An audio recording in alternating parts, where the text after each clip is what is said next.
Okay, so you have the Fool card and it's upright for you.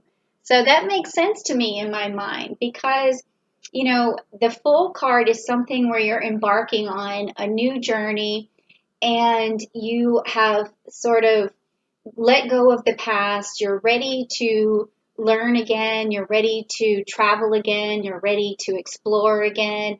And you are very open to a lot of different possibilities. There's just a lot going on for you.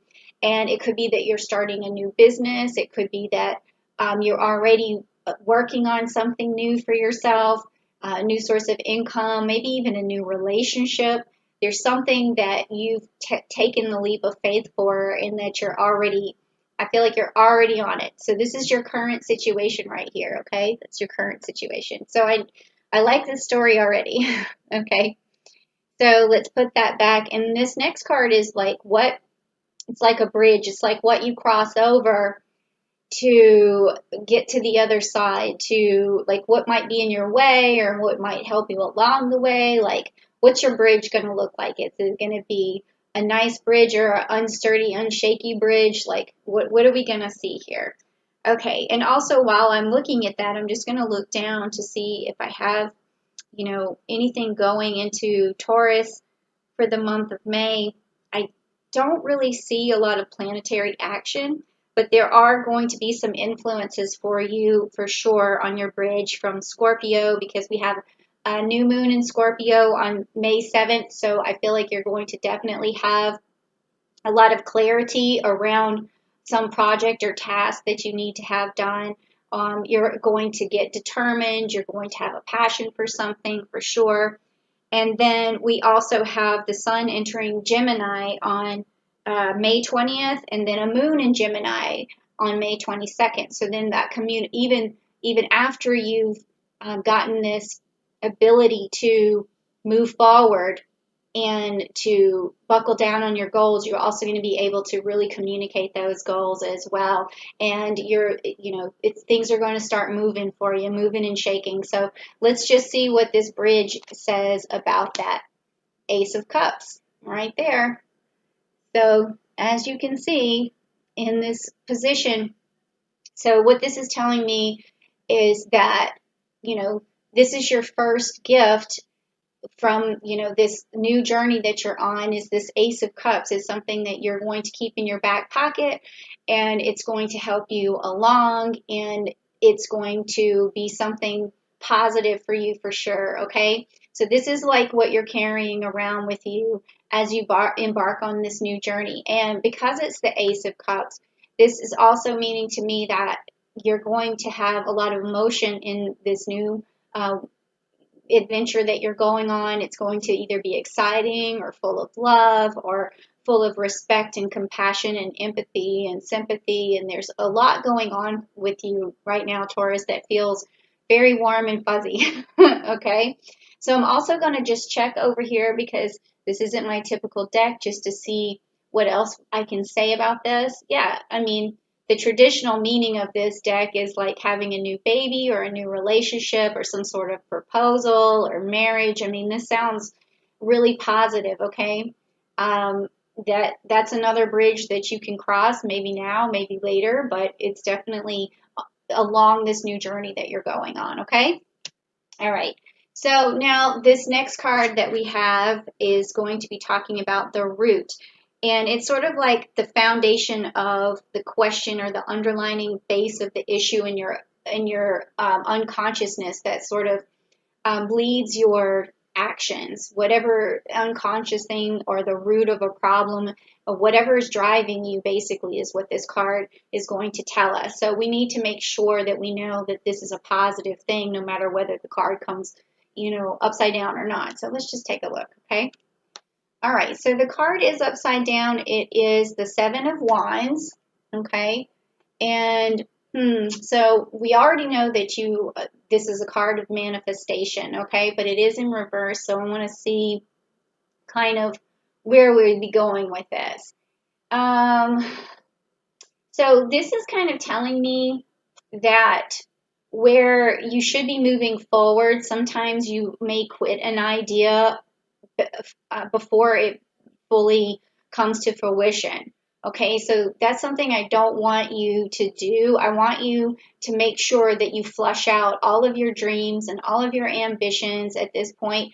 You know, remind yourself that you have time. So even if you're wanting to embark on something new and you feel like it's not working out as fast as you wanted, or you feel like you have to just focus on one thing, this card is letting me know that you can try a lot of different things, but you need to basically finish all of them. Okay, you do have time. I feel like you, in this new journey, you have time. So even down to your smallest idea, you can just make sure you flush it out. If it's reading a book, finish it. Okay, if it's like reading a book that might help you understand something better to achieve your highest goals, make sure you finish it. If it's working out or getting back in shape, make sure you stay with it. Just, I feel like this card is telling me there's a root problem with actually finishing. And that's weird because I don't really see that from Taurus. Taurus is like the person who, if you want a job done, you would move to a Taurus because they're going to be headstrong and they're going to constantly push forward. They're going to see everything through. So maybe this is for you a fear that you won't get things done, or a fear that you're going to quit a project before it actually pays off for you. Or maybe you've done that one or two times and it's really stuck with you. So just remember that this is not your personality. Your personality is a person of dedication. So just move forward and make sure you finish things. I know that sounds like a lot of information, but when I get stuck on this channeling, it just keeps coming. And let me see what else. You have that Scorpio energy working for you in May, so I think that's going to be something that's going to help you finish projects. We also have Mercury in Gemini. We have the sun and the new moon in Gemini, so that communication is going to help you get things done for sure. We have Mars in Pisces, so on the 13th. So I feel like there's going to be a clear road ahead, not too many disagreements, not too many confrontations. I feel like you're going to be able to move forward really well in May, okay? So then let's also look at the next card that we have in line here, and this is going to be the recent past. And this past is something that you might be focusing on, and it could be affecting the present moment. So let's just see what that is. Okay, so you have the moon card. Okay, so the moon card. So this is telling me that in the past you've had some either a little bit of distrust for people, or you have too much sympathy for people, and that to your detriment. Okay, there's also secrets. Maybe there's something there. Then there's also things that need to be brought to light. So I would say that, this may not be a bad thing for having this card be your past. I mean, it's good to have sympathy. It's good to understand who you should and shouldn't trust. It's good to have gone through a few, upsets to grow as a person. So I think that as long as you use like whatever wounds you have and scars you have to toughen yourself up and to push yourself forward, I think that's really going to help you mentally just stay the course. Okay, so that's not bad. That's not a bad card to have. I should probably leave these over for you, but we've already kind of started. So, all right, so the next card that we have here is a possible outcome in May. Like, where is this going? Where is the fool going? Not that I'm calling you a fool, but let's see where he's going. Let's see what he's heading for in May. All right, so let's turn this over. Oh, the Lovers. Yay, and it's upright. Okay, so we also did get this card here, this bridge that you're crossing over to find, maybe a new partner, someone who you might get married to, or you may marry the partner you're with, but you're definitely in May going to find some love. That's so great. You know, I love it when I see that because, you know, I'm ruled by Venus. I'm a Libra, 6 stellium. So this is like eye candy to me, okay? So that's good. I hope you do find someone, and if you do, please tell me because I need to hear the gossip. I need to know what is going on. All right. So bow chicka bow. All right.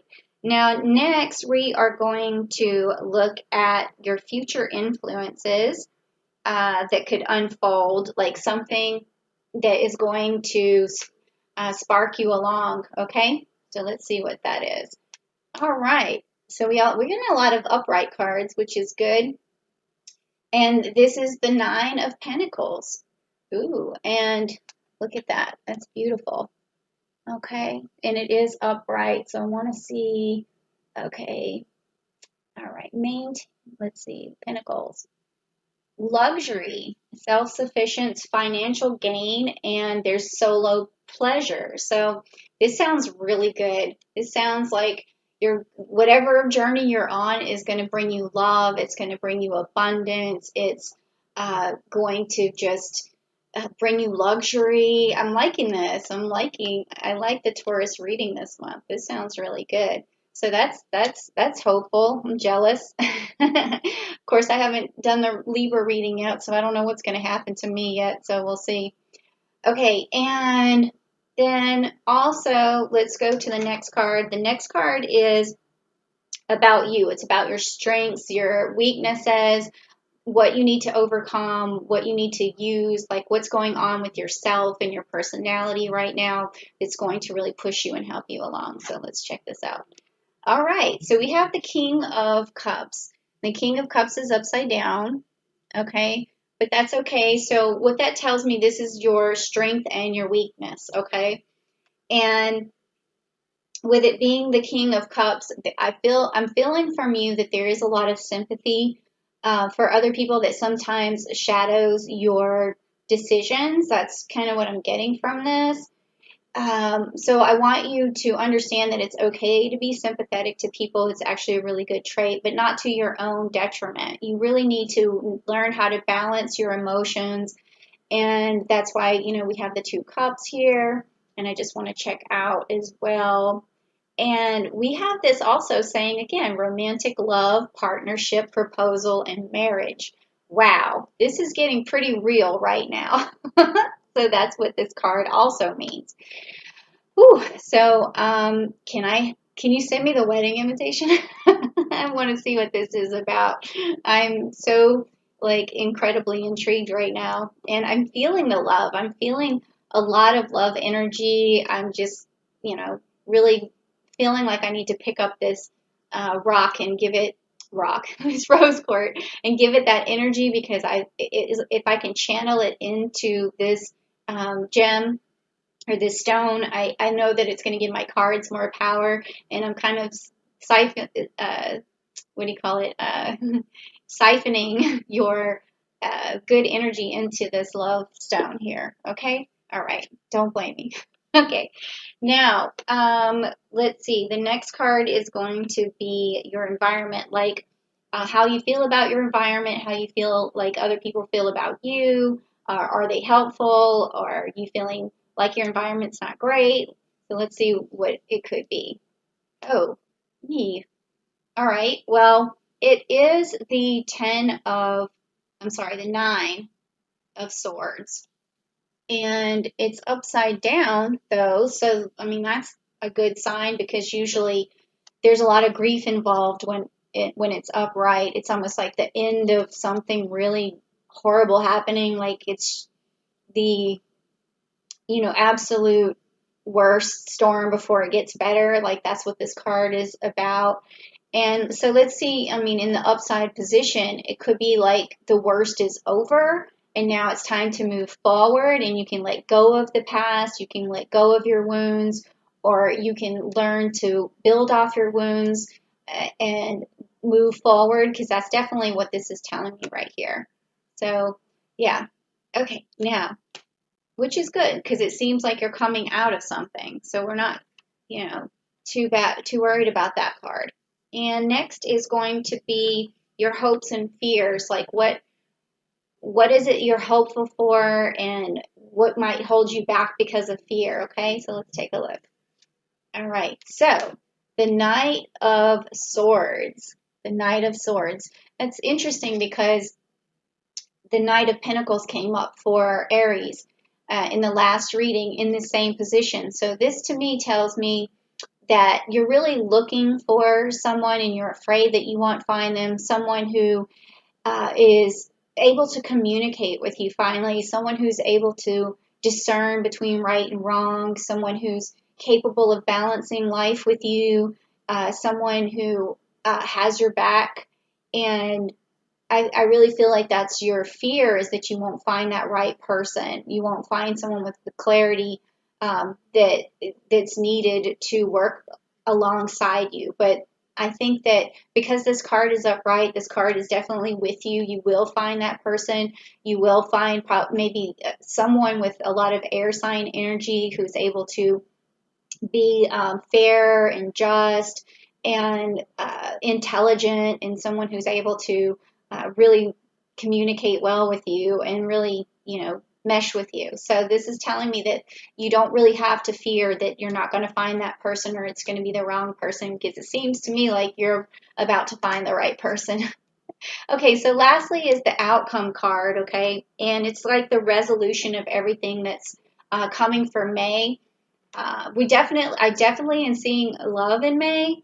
I don't know if that's further out or not, but the reading I'm getting here is saying that it's coming sooner. And now let's just see what, the outcome of this is for the month of May. Like, it's sort of like a summary of what's going on with this reading.